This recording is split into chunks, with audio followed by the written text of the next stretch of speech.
Hello students, welcome to our mains current affair session जिसमें आज हम डिस्कस करने वाले हैं अभी रिसेंटली कर्नाटका में जो हिजाब कंट्रोवर्सी हुई उडुपी रीजन में, उसमें ओआईसी ने क्या कहा और ओआईसी इसे कैसे इंटरनेशनलाइज करने की कोशिश कर रहा है, कैसे इस मैटर को यूनाइटेड नेशन तक उठाने की ओआईसी ने बात की है एंड इंडिया ने कैसे ओआईसी को रिस्पॉन्ड किया। जब मैं ओआईसी की बात कर रहा हूं, OIC stand for organisation of Islamic cooperation, जो कि बहुत बड़ी ऑर्गेनाइजेशन है इस्लामिक नेशंस की। ठीक है, तो ये स्टूडेंट बहुत इंपॉर्टेंट है। साथ ही साथ जानेंगे इसी कंटेक्स्ट में कि ओरिजिन कहां से हुआ आपके ओआईसी का और आज के कंटेक्स्ट में इसका क्या सिग्निफिकेंस है, इंडिया के लिए क्यों इंपॉर्टेंट है और क्यों अभी तक भारत ने इसकी सदस्यता नहीं ली है। तो चलिए स्टूडेंट शुरू करते हैं आज का सेशन। सबसे पहले जानेंगे अभी रिसेंटली जो कर्नाटका में हिजाब कंट्रोवर्सी हुई उडुपी रीजन में, उस पर ओआईसी ने इंटरफेयर किया और कहा कि United nation human right council को इस पर जो है नेसेसरी मेजर्स तय करने चाहिए मुस्लिम गर्ल स्टूडेंट्स के लिए। साथ ही साथ भारत को यह सलाह भी दी कि जो इंडिया में मुस्लिम कम्युनिटी रिजाइड कर रही है उनकी सेफ्टी, सिक्योरिटी और वेलबींग का भारत या इंडिया ध्यान रखे। तो बहुत बड़ी बात ओआईसी ने इंडिया को कह दी और इंडिया ने भी ऑफिशियली पहली दफा ऐसा होगा कि इंडिया ने बड़े कड़े शब्दों में इसका विरोध भी किया और यहां तक कह दिया ओआईसी को कि भाई ओआईसी का जो माइंड सेट है वो क्रिमिनल है।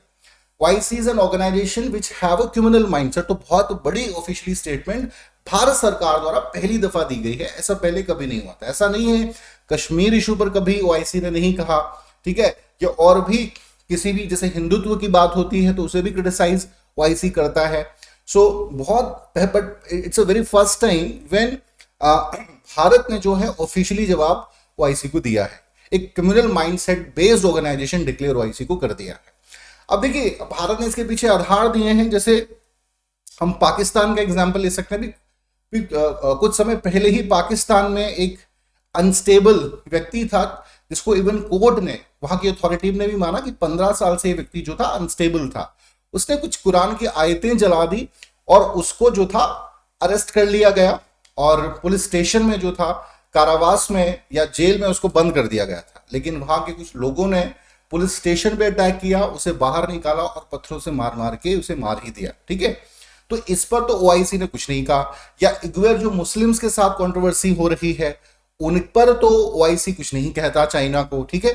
या ऐसे बहुत से फ्रंट्स हैं जहां पर अदर जो आपकी माइनॉरिटीज हैं इवन इन इस्लामिक नेशंस उनके साथ दुर्व्यवहार होता है, उन पर तो ओआईसी चुप रहता है। ठीक है, तो फिर ये कह देना कि ये क्रिमिनल माइंडसेट बेस्ड ऑर्गेनाइजेशन नहीं है या क्रिमिनल माइंडसेट ऑर्गेनाइजेशन है, भारत ने बिल्कुल सही ही स्टेटमेंट यहां पर दी है।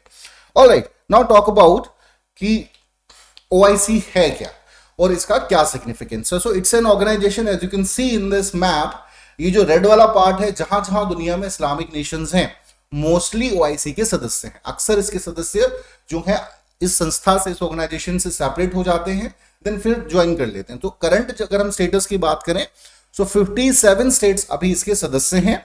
इंडिया में तकरीबन 10% ग्लोबल मुस्लिम कम्युनिटी रिजाइड करती है, but India still is not a part of OIC. Alright, इसका जो हेडक्वार्टर है that is Jeddah, Saudi Arabia में लोकेट करता है एंड जो इसका मेन ऑब्जेक्टिव है to safeguard and protect the interest and rights of the Muslim community या मुस्लिम जो वर्ल्ड है उसमें की यूनिटी बना के रखना, ये इसका प्राइमरी ऑब्जेक्टिव है। ठीक है, and it was set up in 1969, Morocco में इसका पहला सेशन हुआ था। तो ये कुछ basic about OIC. Now talk about कि status of India relation with OIC, Bharat का क्या स्टेटस है। तो इंडिया ने अभी तक इसे नहीं ज्वाइन किया है। सबसे बड़ा कारण है कि इसका जो आधार है, देखिए India is a secular nation, whereas when we are talking about OIC, इसका क्रिमिनल, अभी तो ऑफिशियली इंडिया ने क्रिमिनल कह भी दिया, लेकिन इसका स्टार्टिंग से ही बेस जो है रिलीजियस रहा है, धर्म के नाम पर आधारित ही ये संस्था है। ठीक है, तो इंडिया इसकी वजह से भी इसको कभी ज्वाइन नहीं किया। हालांकि देखिए अगर हम इंटरनेशनल रिलेशंस में इंटरेस्ट की बात करें, नेशनल इंटरेस्ट की बात करें, तो इंडिया जरूर चाहेगा कि ओआईसी को ज्वाइन करे। अब इससे एक समस्या और होती है कि बायलैटरल रिलेशन जो है दो देशों के बीच बनते हैं वो भी जो है अच्छे से नहीं बन पाएंगे। तो बिकॉज ऑफ दिस रीजन भी इंडिया ने ओआईसी को ज्वाइन नहीं किया, क्योंकि बहुत से ऐसे सदस्य ओआईसी के होंगे जिनकी भारत जो है अगर मेंबरशिप ले लेगा और बहुत से ऐसे देश है जिनके साथ इंडिया अपने बायलैटरल रिलेशंस बनाना चाहता है, but being a member of the OIC नहीं बना पाएगा। ठीक है, तो ये भी एक कारण है। कश्मीर इशू पर ओआईसी बहुत बार जो है नेगेटिव कमेंट देता रहा है। ये भी एक कारण है that India decided not to be the part of OIC. इसके अलावा पाकिस्तान का ऑपोजिशन भी होता रहा है, हालांकि बांग्लादेश ने सपोर्ट किया, Bangladesh is also a part of OIC. उन्होंने भारत की सदस्यता मेंबरशिप को सपोर्ट किया और कहा कि भाई एज एन ऑब्जर्वर स्टेटस तो भारत को कम से कम बना लेना चाहिए। हालांकि 2019 में एक बहुत ही फाइन स्टेप लिया गया था कि भाई इंडिया जो है एज एन कह दीजिए एक ऑब्जर्वर की तरह जो था उनके सेशन में बुलाया गया था। इंडिया फर्स्ट टाइम, हालांकि पाकिस्तान ने बहुत ऑपोजिशन किया, एज ए गेस्ट जो था भारत गया था, ठीक है, और ऑब्जर्वर की तरह जो कह सकते हैं कि एक रोल इंपॉर्टेंट भारत ने इसमें प्ले किया था। तो ये कुछ कारण है कि अभी तक भारत ने इसकी सदस्यता नहीं ली है। नाउ टॉक अबाउट कि क्या सिग्निफिकेंस ओआईसी का भारत के लिए है, क्या ओआईसी की कोई सिग्निफिकेंस भारत के लिए है भी कि नहीं। सो सबसे पहला है important for middle eastern policy. India की जो मिडिल ईस्टर्न पॉलिसी है, इंडिया वांट कि हम अपने संबंधों को, अपने रिलेशन को मिडिल ईस्टर्न नेशंस के साथ जो है उनको बेटर कर पाए, ताकि हमारी जो स्ट्रेटेजिक इंटरेस्ट हैं, हमारे इकोनॉमिक इंटरेस्ट हैं, वो जो है सेफगार्ड हो पाए। तो इसके लिए ओआईसी की अगर भारत सदस्य होगा तो भारत को बहुत ज्यादा हेल्प मिलेगी। बिकॉज क्या होगा, 57 ओआईसी के सदस्य बनने का मतलब है कि आप 57 जो आपके ओआईसी के सदस्य देश हैं उनके साथ आप कनेक्ट हो रहे हैं। जियो स्ट्रेटेजिक सिग्निफिकेंस भी है, ठीक है, इस पूरे रीजन के साथ कनेक्टिव बनने की। भारत जो है कहीं ना कहीं पाकिस्तान पर प्रेशर डालेगा, चाइना पर प्रेशर पड़ेगा, क्योंकि इतनी बड़ी संस्था का सदस्य अगर भारत बन रहा है तो पाकिस्तान तो बिल्कुल नहीं चाहता कि इंडिया जो है वो ओआईसी का सदस्य बने। तो ये भी एक बहुत बड़ा कारण है। इंडिया के जो इकोनॉमिक इंटरेस्ट है, ऑयल डिपेंडेंसी है, ठीक है, जो हमारी energy deficit, India is energy deficit nation, जबकि ये सारा रीजन जो है एनर्जी रिच रीजन है, ऑयल रिसोर्सेज हैं, यहाँ पे नेचुरल गैसेस के रिसोर्सेज हैं। सो बहुत अच्छा पार्टनर जो है भारत के लिए ओआईसी की सदस्य आप कह सकते हैं, हो सकता है।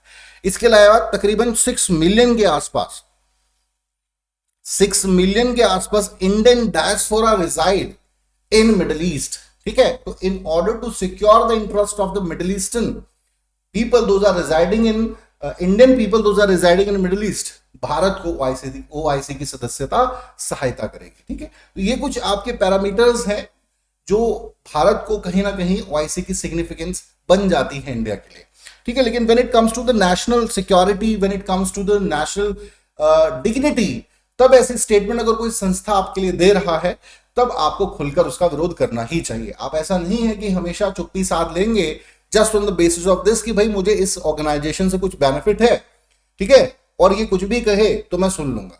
तो ये बिल्कुल गलत है धारणा, ठीक है। और भारत ने अभी बहुत ही क्लियरली कड़े शब्दों में इसका विरोध भी किया।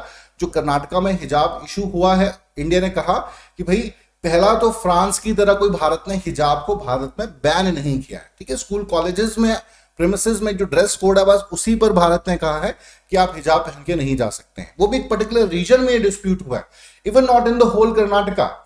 आप जैसे इंटरनेशनली इसको प्रेजेंट करने की कोशिश कर रहे हैं, इतना बड़ा तो ये मैटर है भी नहीं। दूसरा कि इस पर लॉ एंड ऑर्डर, जो हमारा लॉ अथॉरिटीज है, लॉ एंड ऑर्डर है, वो काम कर रहा है। कोर्ट ने भी इस पर अपनी राय दी है, इंटरफेरेंस किया है। तो बावजूद इसके हाउ आप जो है इस मैटर को इस प्रकार से प्रेजेंट कर सकते हैं, ठीक है। और तीसरा कि 10% मुस्लिम कम्युनिटी जो है भारत में रिजाइड कर रही है। अगर आप कंपेयर कर लेंगे किसी भी देश के, ठीक है, माइनॉरिटीज को, तो आप जान पाएंगे कि भाई जितनी बेटर कंडीशन माइनॉरिटीज की शायद इंडिया में है, किसी और देश में नहीं है। आप पाकिस्तान की माइनॉरिटी कम्युनिटीज की हालत देख लीजिए, या मिडिल ईस्टर्न में जो माइनॉरिटीज रह रही हैं जो कि ना के बराबर है, आप उनके साथ कंपेयर कर लीजिए, ठीक है। तो ये दो शब्द कहने ही नहीं चाहिए थे ओआईसी को। इस प्रकार का इंटरफेरेंस करना बिल्कुल सही नहीं है, और इससे इंटरनेशनली जो ओआईसी का रेलेवेंस है वो और कम होगा। Because India is a powerful nation, not only in a leading nation in the south Asia, globally भी हमारे रिलेशन यूरोप के साथ, ठीक है, वेस्टर्न अलाय हमारे बढ़ रहे हैं, हमारे ईस्टर्न अलायंस स्ट्रांग हो रहे हैं। तो ऐसे समय में अगर आप ऐसी स्टेटमेंट देंगे तो आप अपनी ही साख को कम करने का काम कर रहे हैं। तो यहां पर कह सकते हैं कि भाई इंडिया का एक जो रिस्पॉन्स है बहुत पॉजिटिव है। चलिए स्टूडेंट, आज के लिए इतना ही। Thank you very much.